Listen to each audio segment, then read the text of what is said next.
এই সংগ্রামের পিরিয়ডে অনেক ডাকাতি হইয়া বাজারগুলো ওই সময় ধ্বংস হয়ে গেছে। এই বাজারটা গড় করছে যখন জমছে বাজারটা, যে কি অবস্থা বাইর থেকে গুম শোনা গেছে। শত বছরের একটা বাজার আজকে জনমানব শূন্য। দেখেন, এটা এক সময় মাছমল ছিল, অনেক মানুষের আনাগোনা ছিল। আজকে কালের পরিবর্তনে সেই মাছমলের উপরে কচু গাছ এবং বিভিন্ন আগাছা উৎপাদন হইতেছে। তো যাই হোক, আজকে এই বাজারের মুরব্বীদের কাছ থেকে কিছু কথা শুনবো। আসসালামু আলাইকুম। আজকে চলে আসছি সেই ঐতিহ্যবাহী রামনাথপুর দারাকপুর বাজারে। তো কালের পরিবর্তনে দারাকপুর বাজারটা এমন একটা অবস্থা হয়েছে, আজকে আপনাদেরকে দেখাবো দারাকপুর বাজারের সেই পুরনো স্মৃতিগুলার কি অবস্থা। সেই মাছমল, সেই কাপড় মল, ওগুলো আজকে নাই বললেই চলে, ঠিক আছে। তো দারাকপুর বাজারের অনেক মানুষের সাথেও কিছু কথা বলবো, দেখা যাক তারা কি বলে বাজার সম্পর্কে। প্রথমেই নানা ভালো আছে, নানার লগে কথা কই। নানা, এই যে দারাকপুর বাজার, ঠিক আছে, এক সময় কত মানে জমজমাট ছিল, এখন এই অবস্থা হওয়ার কারণটা কি? আপনার মতামত কি একটু বলেন তো নানা। মুক্তাগাছা থেকে আইসে আমার দেখা এই বাজারটা গড় করছে যখন জমছে বাজারটা, সেই সময় যে কি অবস্থা বাইর থেকে গুম শোনা গেছে। এই অবস্থা বাজারে কোনো মানুষই নাই, না মানুষ নাই, আর খালি পড়েছে, খালি পড়ে রয়েছে। অন্য বাজারে গড় তুলবার জায়গা নাই, আর এনে কত সুন্দর জায়গা এইটা। এই আচ্ছা আচ্ছা, আসসালামু আলাইকুম।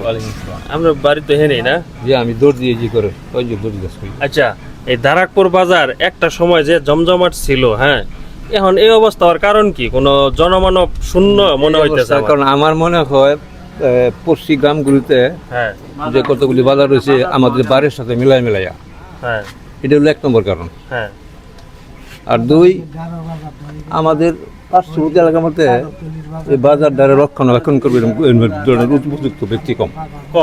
এই দুইটা কারণ আমি মনে করি। দুইটা কারণে মনে করেন, এই দুইটা কারণে একমাত্র এই বাজারটা আজকে এই ধ্বংসের মুখে। দুইটা কারণ। আচ্ছা, আরো আসসালামু আলাইকুম। না, ভালো আছেন তো? না, ভালো আছি। ভালো আছেন? এই তো আলহামদুলিল্লাহ। আচ্ছা, আপনাদের এই বাজারটা কিন্তু আমি ছোট সময় দেখতাম খুব জমজমাট ছিল, এখন এরকম মানে বেহাল দশা হওয়ার কারণটা একটু বলেন তো।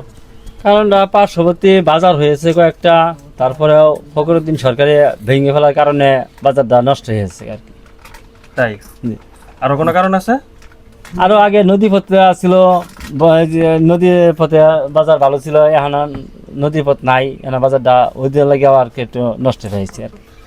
আচ্ছা, যাই হোক, আমরা যতটুকু জানতে পারলাম এই বাজারটা একদম এরকম মানে বেহাল দশার অনেক কারণ আছে।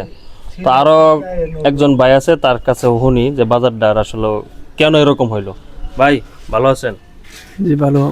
আচ্ছা, এই বাজারটা এরকম মানে একদম জনমানব শূন্য হওয়ার কিছু কারণ বলেন তো আপনি। আগে তো মানুষ মন্দিরের থেকে আইতো, মানুষ জমজমাট থাকতো, অন্ত আর মানে দোকানপাট হয়েছে রাস্তাঘাটে, এই কারণে মানুষ আর আসতে চায় না যে দারাকপুর বাজার।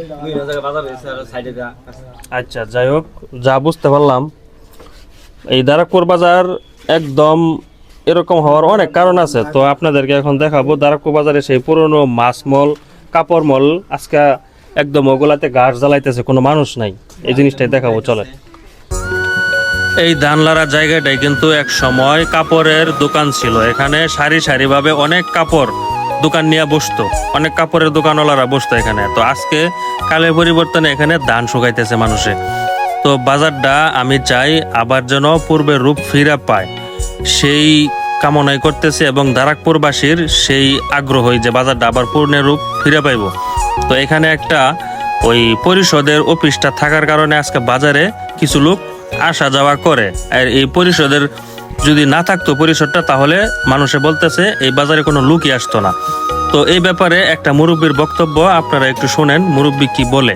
এই পরিষদ থাকার কারণে যে বাজারে লোক আসে, মুরব্বী কি বলে একটু শোনেন আপনারা। আমি জানতাম এই বাজারটা এক সময় খুব জমজমাট ছিল, একদম মানুষে ভরপুর ছিল, বাজারে গুম গুম শব্দটা অনেক দূর থেকে শোনা যেত। আজকে কিন্তু কোনো লোকজন নাই, এটার কারণ কি? বাজারটা এক সময় কেমন ছিল বলেন তো? এখন লোক নাই, যে পরিশোধ, যে এখন পরিশোধ আছে, এলে আইসা যাওয়া মানুষ দরকারে। এই পরিষদটা না থাকলে বাজারে আইতোই না, পরিশোধ না হলে কুত্তাটা হয়তো না। কাকার কথাটা কিন্তু আমার গায়ে লাগছে, কারণ আসলে কিন্তু কথাটা বাস্তব। এই পরিশোধটার কারণে কিন্তু দারাকপুর বাজারে যাও দুই একটা মানুষ আয়। এই জিনিসটার হসপিটাল দুইটা জিনিস, কিন্তু হসপিটালটা মজবুত করতেছে না। তাই আচ্ছা, যাই হোক, এখানে কোনো কাটা ছিড়াও চলবো তাই সরকার গঠন করলে। আচ্ছা, এই বাজারের এই যখন জমজমাট ছিল তখন মানে কি কি ছিল? মানে বহুত কিছু আছে, গরু মলটল সবই আছিল। গরু আছেন, ওই ধান চাড়াল আছেন, মাছ মল আছেন, ফুটকি মল আছেন, সব কিছু আছে। মানে এ টু জেড যা লাগে বাজারে। যা বাজারে যা যাবতীয় যা কিছু উড়ানোর দরকার সব কিছু উঠছে। আচ্ছা, যাই হোক, অসংখ্য ধন্যবাদ কাকা আপনাকে। হ্যাঁ, আসসালামু আলাইকুম। নানা ভালো আছেন? আসি তো বলাই।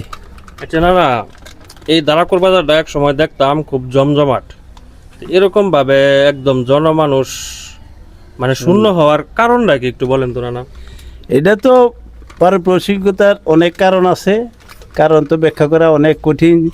এই বাজারে তিনি চতুর্পাশে বাজার, এই শুক্রবার সোমবারেই পাশাপাশি এখানে ওই সংগ্রামের পিরিয়ডে অনেক ডাকাতি হইয়া বাজারগুলো ওই সময় ধ্বংস হয়ে গেছে। বিগত তত্ত্বাবধান সরকারে আসার পরে সমস্ত ঘর দরজা ভাঙার পরেই মানুষের মধ্যে একটা অনীহা প্রকাশ হয়েছে, এবং যার জন্য এখন মানুষের এটার প্রতি বেশ একটা সুবিধা না। যাই হোক, ইনশাল্লাহ দোয়া করবা, এটাই যথেষ্ট, যাতে বলা কামনা হয়। তো যাই হোক, নানার বক্তব্য শুনলাম। তো অবশেষে কথা একটাই, এই বাজারটা এক সময় বিরাট জমজমাট ছিল, ঐতিহ্যবাহী বাজার ছিল, বৃহত্তর বাংলাদেশের মাঝখানেই একটা নামকরা বাজার ছিল। বিশেষ করে ময়মনসিংহ ডিস্ট্রিক্টের মধ্যে নামকরা বাজার ছিল। গরু উঠতো, ফুলপুরের লোকজন এখানের থেকে মাল নিত, নালিতাবাড়ির লোকজন এখান থেকে মাল নিত। নাইলতাবাড়ি তো হয়েছে। হ্যাঁ, নালিতাবাড়ি থেকেও আসছে, এবং নালিতাবাড়ি থেকে আসছে ফুলপুরের বিশিষ্ট ব্যবসায়ী আজিমউদ্দিন সাহেব এই রামনাথপুর বাজার থেকে প্রফুল্লচন্দ্র মোদকের কাছ থেকে আমি নিজে সহ দেখলাম তারা এখান থেকে মাল নিছে বিভিন্ন রকম। চিন্তা করেন বাজারের কি ইতিহাস। হ্যাঁ, আজকে সেই বাজারে একটা ইতিহাস, শুধু একটা বাজার ইতিহাসই আছে, সেটা হইলো বট গাছ, প্রায় 100 বছর, ওই যে হ্যাঁ, প্রায় 100 বছর বয়স বা 100 অনূর্ধ্ব বা কাছাকাছি আনুমানিক হইতে পারে। 100-র উপরে হইব। 100-র এই উপরে বটগাছটা আমরা ছোট বলতে দেখতেছেন। হ্যাঁ, আমরা এখানে 67-তে আইছি, প্রায় 100 বছর একটা অত্যাহি, এবং এটা 100 বছরের উপরেই হবে। এবং বাইটকান্দি বাজারেরাও এখান থেকে মাল নিছে সমস্ত।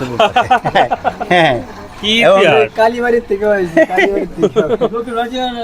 তারপরে এই যে খৈরা নদী যখন বর্ষাকালের পরিস্থিতিতে এর নৌকা টোকা পার্ট সেলোটে তো আইছে।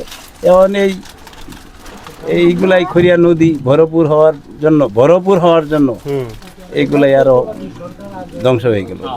আচ্ছা, যাই হোক, আলহামদুলিল্লাহ অবশেষে বাজারটা যেন আবার সেই পূর্বের রূপ ফিরে পায়, সেই কামনাই করি, নাকি কোনটা না? জি জি জি, তো সেই কামনাই করি।